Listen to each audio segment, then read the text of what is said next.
this, and hopefully this will be of help. And then Rohit, we will definitely talk about Chekhov's gun today. So I want just thinking about the big strokes of like what you're doing in each of your acts and kind of how they should feel. This should help get a sense of that. So this is your story, right? Now I want to split this up a bit and I want to talk about some different things that's happening here. So thinking about your big screenplay, right? Each of these 4 quadrants is an act of your screenplay. You guys know this, I believe. We've talked about this a lot in detail on these live streams. So you kind of have this story wheel, right? Your story is going through this. Obviously this is the Dan Harmon story circle. And there's a few pieces I want to bring to your attention here that can hopefully help you think about what's actually happening in your story. So I want to expand these lines out a little bit and talk about what's happening here. So when you are taking your character through this journey, what's actually happening here? So you hear me talk a lot about philosophical conflict, and I want to simplify that a little bit, where the journey of your character a lot of the time is them discovering a truth. Okay? So a character arc, usually a positive change arc, which I'm just going to go with that one right now because that's the majority of arcs you'll see, is where your character believes some sort of lie or mistruth, or they're not aware of something about the world, then they find that truth and then they have to reintegrate it, right? So you kind of have this lie world over here, and this is what I'm talking about is Act 1 and Act 2A is your lie world. And then over here we have the truth, where your character goes from the lie, sees the truth, and then integrates it back in. Now, Dan Harmon talks about the story circle as this upper side here, kind of where Act 1 and Act 3 is sitting. This is the side of order, okay? So essentially, this is where the world makes sense. So this, you could also think about this as this is the, pre-adventure world, right? Before your character actually starts off in their whole journey. This is the pre-adventure world. This is the world of, you could also say, lower conflict, right? Before they actually start off into their journey going into a story. So your character essentially goes through these 4 quadrants in your story. So they have the order of the lie. So lie and order is essentially your Act 1. And then over here, under here, we have chaos, okay? So this is like where the story actually enters into the adventure, right? And in the adventure world, things are chaotic and things don't make sense. So then you essentially have your Act 2A becomes the lie, but the chaos world of the lie, right? So what I mean by this is, in the beginning of your Act 1, your character is going to believe their lie. Then, as a result of them going through their inciting incident, heading into the journey of their story, now they're in the adventure world down here, right? And this is where things are all over the place, right? This is where things don't necessarily make sense. I talked before about how Dan Harmon kind of calls this the upstairs of your house and the basement, right? And the upstairs is where people come in, they play Scrabble, people come over, you clean regularly, there's sunlight, things kind of make sense up in this order world. In the chaos world, this is where you actually change things, right? This is where things don't make sense. This is your basement. This is where the creepy crawlies are. This is where you have to go down and fix things, this kind of thing.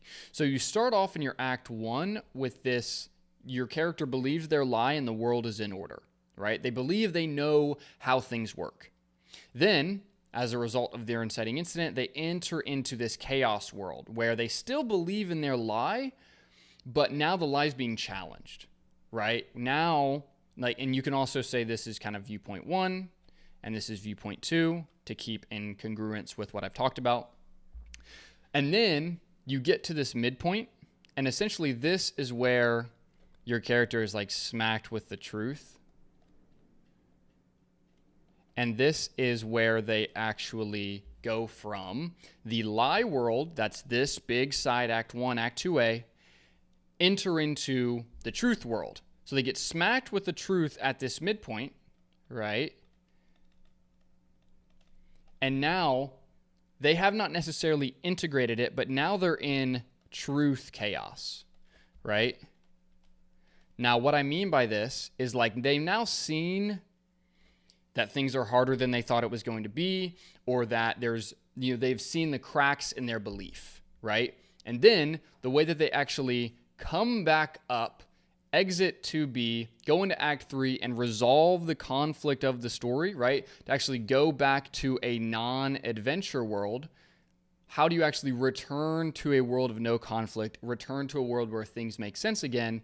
You must then reintegrate the truth. And so this is where you have this kind of like truth order act. And this is where this is your Act 3, where now your character is making a choice to show that they have now fully integrated the truth. They've come up the other side of this adventure. They figured it out. They handle their antagonist and they accept the truth. And now we have like this full story. So there's kind of two stories happening. Okay. There is this journey downwards, right?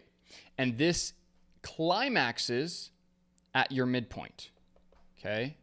Let me write this here. So we have this midpoint climax, okay? This is a climax of your story, right? This is as far as your character could go holding on to their beliefs, right? So they go all the way out, right? This is them sort of touching the bottom of the deep end of the pool in their beliefs. They realize now they have to change what they believe, and now we have this second story coming back to the other side, and where we have, your climax, which maybe let's just say it's here. Just bear with me. The 7 is here. I get that, but I'm just going to put it up here for clarity. This is the climax of the overall story and also the climax of the second half of your story, right? So you have story 1 essentially here, and then you have story 2 over here. So I was just talking about this with the members of the tribe, and I wanted to share this with you all. And so really what you have is Act 1 is an act of setup. That's pretty obvious, right? Pretty clear that you're setting up your story in Act 1. Act 2A is actually a climactic act, right? Because you set up the world and then we bring it to a climax, right? We're not waiting for 100 pages to go by to have our climax at the end of the story, right? We have this first climax here at the midpoint of your story. Now, on the other side, right, we've had this huge climax happen. At the midpoint, everything has changed, right? Now, we have to return to a setup so that we can then come back into a climax. So when your character actually goes into this new world, like the truth world, they have to reassess where they are and what's going on. And so now you have to reset up where your character is now that they have gone through this climax.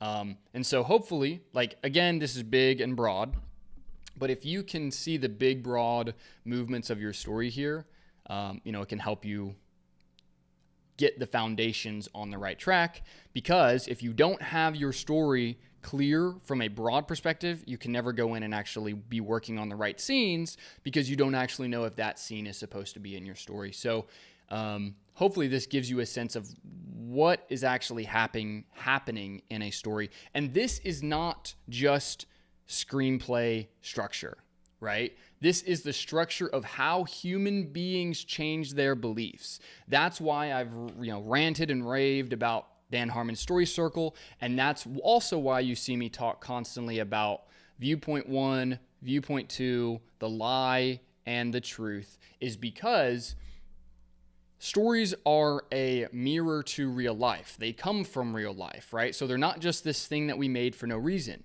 They are something that has existed with people, humanity, way before movies existed, right?